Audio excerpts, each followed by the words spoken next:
Bella's absolutely certain that she wants to spend forever with Edward, but there's just something about marriage that she's apprehensive about, and it comes from the way she was brought up, and also just there are a few beats right before the wedding actually occurs that really send her into the anxiety that she brings into the ceremony when she first starts walking down the aisle. There are a few looks from Edward that are just kind of unclear to her.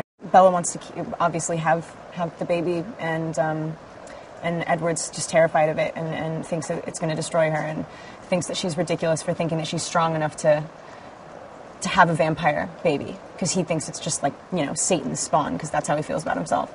So the wedding scene is kind of, it's just a relatively momentous moment for the series. I mean, it's been building up and building up and building up. I think Edward's proposed to her about 50 times by now. So it'd be quite nice. At least he doesn't have to propose anymore. Edward can't have a totally whole friendship with him, because Jacob doesn't want one, really, and Edward doesn't want one with him either in the first one. But they're kind of forced into almost living together, and eventually kind of bond, because they both really want the same thing for Bella. I mean, they both want it just to be okay, and they both think she's being crazy by making the decisions she's making. And Jacob is one of the people who wants to push Bella in the other direction just as much as Edward does. So they kind of bond over that. Towards the beginning of the movie, he's still the same Jacob he always has been. He's jealous, he's still into Bella, and he's hot-headed.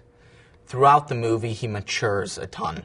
It was awesome for me as an actor to, try and bring alive the old side of Jacob and now the new mature side.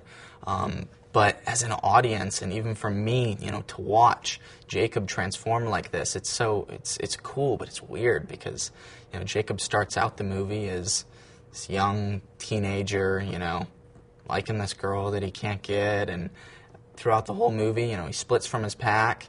He realizes that this is not what's supposed to happen, and he has to become a man and, do the right thing. I think the most exciting thing they can expect from Breaking Dawn is seeing all of the characters in a different light.